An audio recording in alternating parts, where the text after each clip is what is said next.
Hi friends, मेरा नाम वसीम है। Welcome back another video of react J. So आज की इस वीडियो में हम क्या कवर करने वाले हैं? आज की इस वीडियो में हम कवर करने वाले हैं कंपोनेंट इन रिएक्ट जे। तो फाइनली हम कवर करने वाले हैं component in React J. Component क्या होते हैं, कैसे हम इसको यूज़ करते हैं अपने कोड में, उनको हम देखने वाले हैं आज। तो लेट्स स्टार्ट। सबसे पहले देखते हैं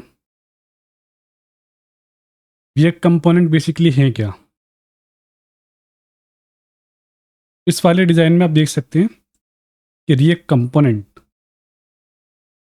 देखो यहाँ पर मेरे पास क्या है, एक कंपोनेंट मेरे पास ये है। इस यूआई में एक पेज है जो रूट कंपोनेंट है। यहाँ पे मैंने मेंशन किया हुआ ये पूरा जो पेज है ये रूट कंपोनेंट है। पूरा इतना रूट कंपोनेंट है। उसके अंदर हेडर जो है इसमें फर्स्ट कंपोनेंट है, सेकंड कंपोनेंट साइड बार है, थर्ड कंपोनेंट इसमें मेन कंटेंट है, फोर्थ कंपोनेंट राइट का साइड बार है और फिफ्थ कंपोनेंट इसमें फुटर है। तो इसमें हम क्या करते हैं, रिएक्ट जिसमें बेसिकली एक पेज को मल्टीपल कंपोनेंट में स्प्लिट करते हैं और बाद में उन सबको कंबाइन करके टेंडर कराते हैं यूआई पर। तो इस तरीके से रिएक्ट जेएस की एप्लीकेशन वर्क करती है, रिएक्ट वर्क करती है। अब हम थियोरेटिकली भी देख लेते हैं थोड़ा इसको। यहाँ पर ये क्या बोल रहा है कि in react component is a reusable self contained piece of code.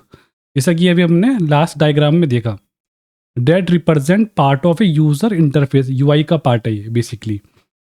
Think of components as building blocks. You can create a small piece of UI and combine them to build complex user interfaces. तो जैसे कि हमने यहाँ पर देखा, अभी देखो यहाँ पर एक हेडर है, साइड नेव है, मेन कंटेंट है, साइड नेव है, फुटर है। इन सबको हम अलग अलग कंपोनेंट बना सकते हैं, स्मॉल स्मॉल कंपोनेंट बना सकते हैं। बाद में इन सबको कंबाइन करके और हम क्रिएट कर सकते हैं एक पूरा का पूरा पेज। ये वही डेफिनेशन है, वो यही बोल रही है। उसके बाद हमें क्या एक्सटेंशन रखना होता है हमें फाइल का, वो भी हम देख लेते हैं। तो हमें जो फाइल का एक्सटेंशन रखना होता है, इसमें रखना होता है हमें, you can also use .js extension which react with react.js but it's recommended to use .jsx। So recommend ये किया जाता है, रिकमेंड कि आप .jsx का एक्सटेंशन को यूज़ कीजिए। और हमारे पास टाइप ऑफ कंपोनेंट कितने हैं हमारे पास, वो देख लेते हैं। तो सबसे पहले हमारे पास टाइप ऑफ जो कंपोनेंट हैं वो है हमारे पास class based component. This is how components were created before functional components. जब हमारे पास फंक्शनल कंपोनेंट अवेलेबल नहीं थे ना, उस टाइम पे हम क्लास बेस्ड कंपोनेंट को यूज़ करते थे। तो nowadays the class based component has been deprecated. So इसे डेप्रिकेटेड हो चुके हैं। इनमें कोई भी आपको सपोर्ट नहीं मिलेगी, कोई बग फिक्सिंग नहीं मिलेगी और ये वर्नेबल हैं। तो ये ध्यान रखना कि ये आउटडेटेड हो चुके हैं।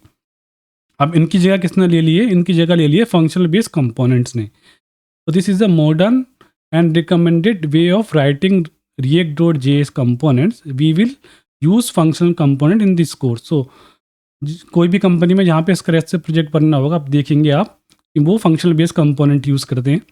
और बहुत ही रेयर चांस है गाइस कि आपको क्लास बेस्ड कंपोनेंट पे काम करने का मौका मिले। जो भी मेरा एक्सपीरियंस है, जब से मैंने अपना करियर स्टार्ट किया, तो मैंने ऑलवेज फंक्शनल बेस्ड कंपोनेंट पे ही काम किया है रिएक्ट में। ठीक है, तो ये फंक्शनल बेस्ड कंपोनेंट हैं बेसिकली, आपके पॉपुलर हैं और नाउ डेज में इन्हीं को यूज़ कर रहे हैं। और क्लास बेस्ड कंपोनेंट डेप्रिकेटेड किए जा चुके हैं बाय react.js ऑफिशियली। ओके, और ये फंक्शनल बेस्ड कंपोनेंट कौन से वर्जन में आए थे रिएक्ट के, तो वो रिएक्ट 16 में इंट्रोड्यूस हुए थे हमारे पास फंक्शनल बेस्ड कंपोनेंट। ठीक है, अब दोनों को लिखने का सिंटैक्स क्या है भाई, वो भी देख लेते हैं। तो क्लास बेस्ड कंपोनेंट में इस तरीके से लिखते हैं हम। क्लास बेस्ड कंपोनेंट में इस तरीके से लिखते हैं हम, import react component from react export class extend component render return this dot prop dot name like this. और फंक्शनल बेस्ड कंपोनेंट में हम इस तरीके से लिखते हैं, देखो यहाँ पे इस तरीके से। ठीक है, function welcome and return simply, जैसा कि हमने लास्ट वीडियो में देखा था। ठीक है, और यहाँ पर प्रॉप्स, तो प्रॉप्स क्या है, बेसिकली प्रॉपर्टी है, पैरामीटर्स है, उनको अभी हम बाद में देखेंगे, अभी नहीं, अब अपनी आगे आने वाली वीडियोस में। अभी के लिए इतना समझ सकते हैं गाइस आप। ठीक है, तो ये हमारे फंक्शनल बेस्ड कंपोनेंट का सिंटैक्स। सिंपली एक फंक्शन लिखना है हमें और यहाँ पे इस तरीके से लिख देना है। अब चलते हैं अपने VS कोड पर और देखते हैं इनका practical example functional based component का। तो सबसे पहले हमने ये वही कोड है जो हमने लास्ट वीडियो में ले रखा था, और यहाँ पे देख लो इस तरीके से यहाँ पर आ रहा है ये। सबसे पहले क्या करते हैं, हम इसको सेंटर में लाने का ट्राई करते हैं, सेंटर में लेकर आ जाएं इसको, और उसके बाद हम स्टार्ट करते हैं आज का अपना कोड। तो सबसे पहले हमें क्या करना है, हमें index dot C S S में जाना है, और यहाँ से देखो यहाँ पर है रूट, रूट को हमें मिनिमाइज़ करना है, और सारा का सारा कोड जो भी है यहाँ से हटा देना है, सब डिलीट कर देना है, फाइल को सेव कर देना है, और उसके बाद इसको एक्सपेंड करना है। और यहाँ पे बैकग्राउंड कलर देखो यहाँ लिखा रहा होगा लाइन नंबर 8 पे बैकग्राउंड कलर, ये ब्लैक कलर का ब्लैक कलर है, तो इसको भी हम हटा देना है इस तरीके से, ठीक है। अब देखना चीज़ें सेंटर में आ जाएंगी बिल्कुल।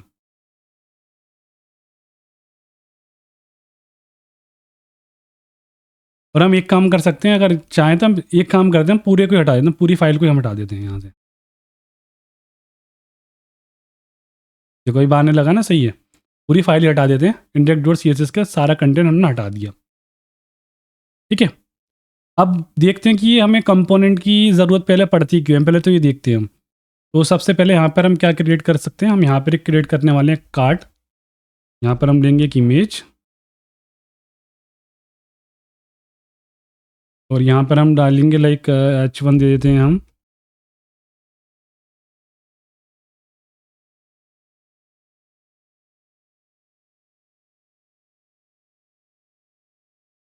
और डिस्क्रिप्शन में देते हैं हम, और यहाँ पे पैराग्राफ लेके हम डिस्क्रिप्शन दे देते हैं, थोड़ी सी डिस्क्रिप्शन।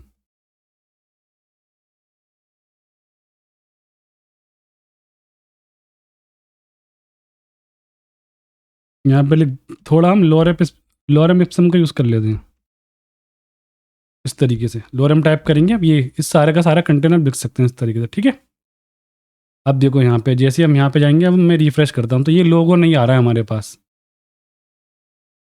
और यहाँ पे थोड़ा टैग ज़्यादा हो गया, तो हम यहाँ पे सिर्फ इतना ही रख लेते। एक लाइन आई थिंक बहुत है, इनफ है, इस तरीके से। हमारे पास लोगो नहीं आ रहा, तो लोगो हम क्या करते हैं कि ऑनलाइन इमेज ले लेते हैं, तो उसके लिए हमें टाइप करना होगा यहाँ पे लॉरम। जैसे हमारे पास डमी टैक्स के लिए लॉरम इप्सन है ना, इप्सम है, और डमी इमेज के लिए हमारे पास है लॉरम इक्सम। इस तरीके से हम क्लिक करेंगे यहाँ पे, और ये जो इमेज है ये माउंटेन वाली, इसको यूज़ करेंगे हम अपने, यहाँ पर हम कॉपी करेंगे और इमेज के सोर्स में देंगे यहाँ पे।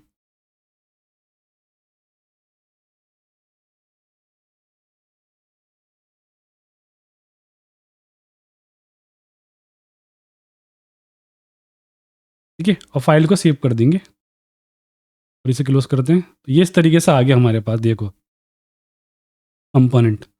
ये कंपोनेंट सही है, हाँ बिल्कुल सही है। अब मान के चलिए मुझे मल्टीपल ये सेम कंपोनेंट बनाने, तो हम क्या करेंगे, इसको हम यही तो करेंगे कि इसको हम क्या करते हैं, एक तो ये पेरेंट डिव हो गया, और इसको हम एक डिव में ले लेते हैं ऐसे, और कोड को फॉर्मेट कर लेते हैं, फॉर्मेट, ठीक है। और उसके बाद हमें क्या करना पड़ेगा, इस डिव को यहाँ पे कॉपी करना पड़ेगा मल्टीपल टाइम्स। ये माउंटेन की इमेज, इसलिए मैंने माउंटेन लिखा हुआ है, एक 3 टाइम्स मैंने कॉपी कर लिया। ये देखो 3 टाइम्स आ रहा है अब ये, तो यहाँ पे 1 2, ये 1 टाइम आ गया, या सेकंड टाइम आ गया, 3 टाइम आ गया। अब यहाँ पे ये क्या रिएक्ट का वैलिड कोड है, बिल्कुल है, बट यहाँ पे देखो कितना सारा हमें कंटेंट लिखना पड़ रहा है, देखो बार बार रिपीटिशन हो रही है कोड की। तो इस चीज़ का सॉल्यूशन कैसे कर सकते हैं, इस चीज़ का सॉल्यूशन करने के लिए हमारे पास होता है रिएक्ट कंपोनेंट, और उसको हम कैसे लिख सकते हैं। तो यहाँ पर हम क्या करेंगे, रिएक्ट के बाद हम एंटर मारेंगे, और यहाँ पर हम लिखेंगे एरो फंक्शन, और यहाँ पर देंगे हम कार्ड, कार्ड के बाद हम यहाँ पे लिखेंगे,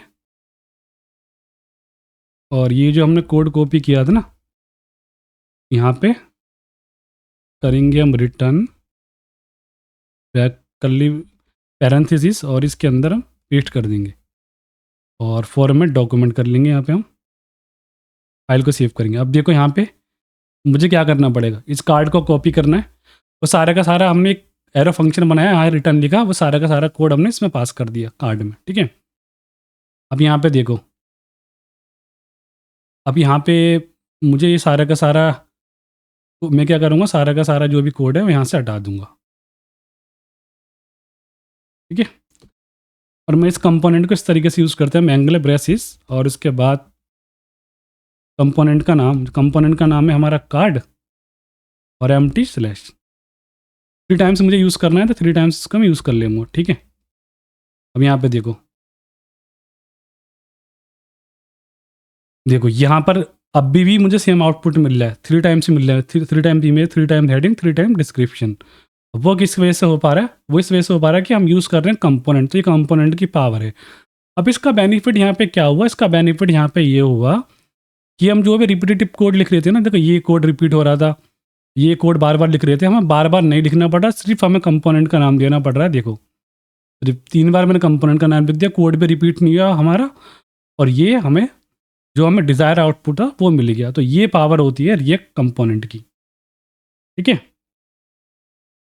ये पावर है रिएक्ट कंपोनेंट की। इस तरीके से हम कंपोनेंट बना सकते हैं रिएक्ट जेएस में। तो हमें क्या करना है, सिंपली एरो फंक्शन और नॉर्मल फंक्शन बनाना है, और यहाँ पर उसके अंदर रिटर्न और जो भी हमें जेएसएक्स लिखना है वो हमें जेएसएक्स लिख सकते हैं। और इस कंपोनेंट को, ये चाइल्ड कंपोनेंट है, पेरेंट कंपोनेंट, ये ऐप इसका पेरेंट कंपोनेंट होगा, तो इस तरीके से यूज़ कर सकते हैं एज ए HTML टैग और एलिमेंट, जैसे हम यूज़ कर सकते हैं। ठीक है इसको? तो ये था गाइस, आज हमने बनाया, आज की इस वीडियो में कार्ड बनाया फंक्शनल बेस कंपोनेंट में, और इस कार्ड को हमने रीयूज़ करा विदाउट डुप्लीकेट कोड।